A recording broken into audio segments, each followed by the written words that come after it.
Trig 5.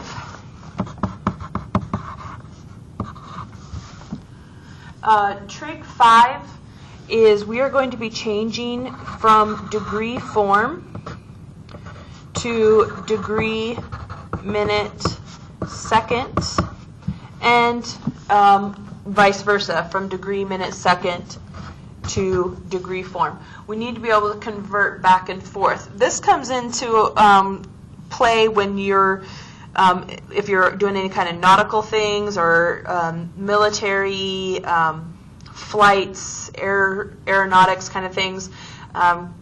You want to have a more precise location, a degree, minute, second, versus just a rounded degree potential solution.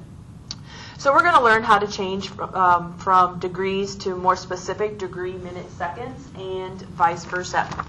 So we're going to start with, if I have 14 degrees, 36 minutes, and 54 seconds, and we're going to change that to degree format.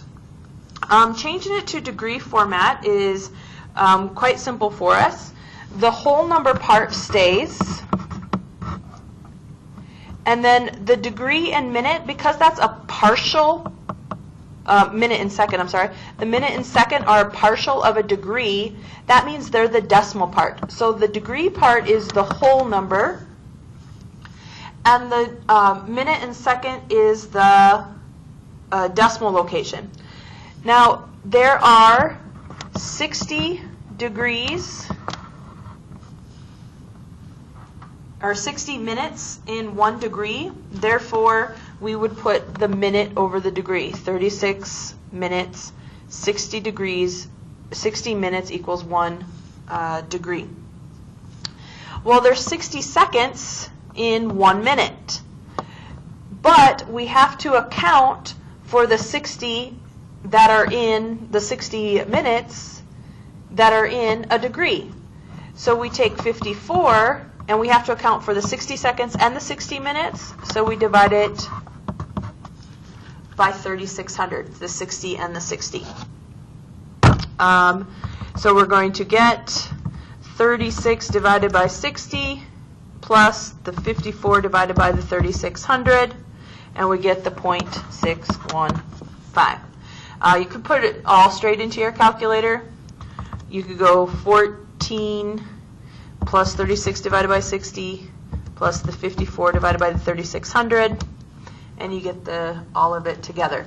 So we put the minute over 60 because there's 60 minutes in 1 degree. We put 54 over 3,600 because there's 60 seconds in a 60 minute and 60 minutes in 1 degree.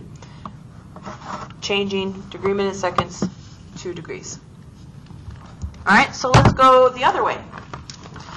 If I have 72.568 degrees. Well, if the degree mark is the whole part of the decimal, the whole part of the decimal must be the degree part. So what we're trying to find is this decimal, what it is as a minute and a second. All right, so what we're going to do is we're going to take the decimal part, 0.568, and we're going to multiply it by 60, because that will give us the minute. There are 60 minutes and make 1 degree. So we get 0.568 times 60, and we get the 34.08. The whole number is the minute, so 34 minutes. Now really, like I said, that came out to be 34.08. We took the 34 off because that was the minute.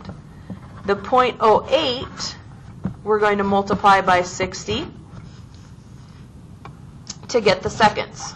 So take the 34 off, multiply by 60, and we get 4.8. At this point, we'd want to round that, so we say 5 seconds.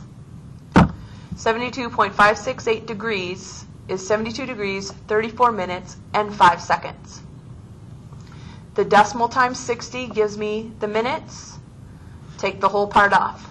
The decimal times 60, and because we're at our final location, we're going to round to give us the seconds. Be careful of the directions because there are going to be times where it says round to the nearest degree, so we would stop at 72. It might say round to the nearest minute, so we would stop at 34. It might say round to the nearest tenth of a minute, so it would be 34.1. So just make sure you're following the directions accordingly. But that's how we're going to change from one to the other. One is to multiply by 60, multiply by 60. The other one is to divide by 60. And then because we multiplied twice to get seconds, we had to divide by 60 twice, which is 3,600, to get the seconds. And there's trig 5.